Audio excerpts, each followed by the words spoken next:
Good afternoon, guys. My name is Josh Nelly, and my idea for my project is we're going to do an investigation into the differences between automatic identification systems and personal locator beacons. And I'm going to do it in a range of different sea states, see how the rays affect it, and over a range of differences, see how the particular signal actually cut out. Before I start, I'll just give you a couple of things.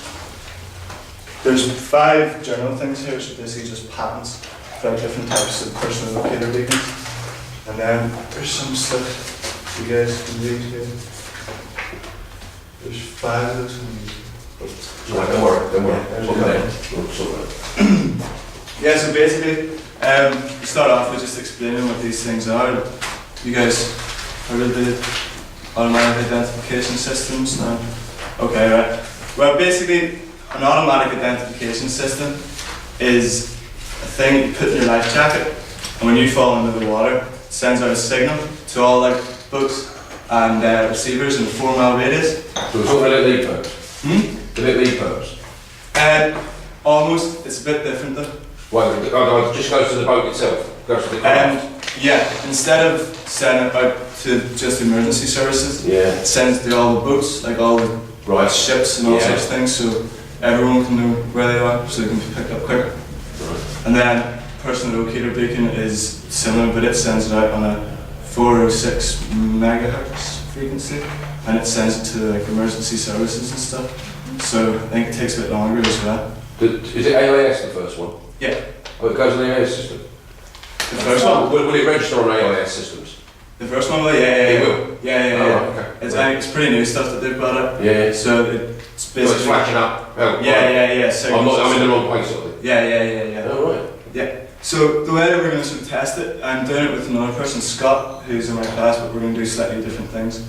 I'm doing the effects of the waves. I think he's doing timing, how long it takes for the different ones to bit. So the way I'm sort of going to do it is I'm going to get 2 boats, one with the receivers on it, and then one with the actual devices on it. And then we're going to set the one with the devices at an anchor so we can take a fixed position so it's not going to be moving all over the place and messing up. And then going to have the receivers in the boat and then do it over different distances and see how the sea state affects it. So I'm going to have to do it one day where it's nice and flat and then another day where there's a bit of sea and see how it affects it being in the troughs and on the crests. See if that makes much of a difference to how it's received and stuff. So I'm going to do that with all 4 devices at the same time, probably, if that can be done. I'm not too sure. And then with the distance, the AIS one says it goes 4 miles in a radius. So I'm going to sort of test that, see how far we can go. I'm not going to go any further than, say, 8 miles, and it's still working then. That's sort of pretty much okay. I've made a couple of contacts. Well, no, only one, sorry. I've been in contact with McMurdo, who make a lot of these sort of PLDs and these new AIS ones. But they said that they've already done a research, and it was in Yacht Monthly this month, which I sort of got the idea from. That's been quite helpful. So I'm going to get in contact with the other companies and see if we can sort of get to use any of their kit, like test kit or something, and see if they got information. Also going to get in contact with the RLNI, see if they'd be interested in helping us with anything like that. And also local people around Falmouth, like skippers or fishermen and all those sort of people, see what their sort of opinions on them are, see what they would want to see in with how they would make them better, sort of thing. Also a good fact is that 280,000 people die a year at sea from sea-related incidents, and what, in the UK? Worldwide. And recently the AIS has been used in a pretty big incident. Have you heard of the Fastnet race? Fastnet Regatta? It's a big one that goes around Fastnet Rock and stuff, southwest Ireland. And there was a Rambler 100 or something. It capsized just off the rock, and there was 20 people on board, but 5 of them drifted away out to sea. Well, not right to sea, but drifted away from the boat and couldn't get back. And they were actually wearing these beacons, like the systems, and that basically saved their lives. So it's pretty good kit, and it's good to test it. Like that's what our real aim is, to sort of test it and put out like a recommendation. Like tell people, oh yeah, this is say you're on a big massive ship tanker, would it be better to have one of these, or if you're just going for a 2-day sail or something down to up Plymouth or something like that, it would be better to have these ones? Okay. Fine, yeah, thank you very much. Any questions?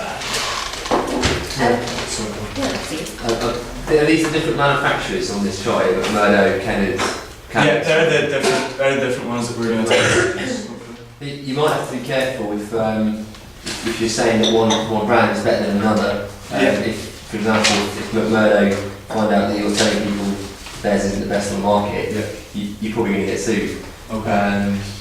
I just think a warning on that. I mean, you could show your table of results. Hmm? You could show a table of results. Yeah, well that's But it'd be interesting to see what. Sorry, it'd be interesting to see what your monthly say, because they'll always say Best Buy. yeah, Best well, Budget Buy. that's what they've done. I mean, sort of thing. this sort of thing does happen, which magazine and stuff, but Sure. I just think Sure. everyone be on their caution on that. Be careful. Yeah, I mean, I'd say to make a bit of work. Again, get round the same when you've done it. But apart from the industry, get yourself around the same clubs and tell them. You know. Yeah, that's what we're But going to do. you need to make sure that your test is a proper test. Yeah, and a good test. no, I know that, because if it's not, then it's going to be. It's nonsense otherwise. Yeah. But if it's valuable, then great, and then tell people. Yeah, exactly. For sure. You've already spoken to us at the Hard Rock recently, but we're really interested because we'll have man overboard and when men are at work. So some of the guys that. Sorry. The other thing you could do is if you don't get anywhere with the manufacturers, if you contact, there's 4 or 5 local sailing clubs. If you contact them, tell them who you are, what you're doing, and ask the members if anybody got this kit. Yeah, that's. And would they lend it to you? Yeah. You know, you'd have to insure me, but that's not getting that like. Yeah. But that might be an easy way, then you're completely independent. Yeah, that's it. Good. Yeah, thank you. That might solve the next question in that are you potentially asking for £1,500? Potentially, I'm going to try and get in contact with as many companies as possible and see if we can borrow their test gear. Yeah. They have test gear, or if they're willing to give us some. Well, the other way of doing or that, like you said. the other thing to do is if you find the people that sell it, Yeah. because they may well have demos, Shops. but you'll need to go, the big electrical company, it's all internet now. Yeah. The MESs of this world and people like that, SMGs. Mm-hmm. If you talk to people like them, tell them who you are, what you are, Yeah. they may well say, yeah, we've got a demo unit, you can have it for a week or whatever. Yeah, cool.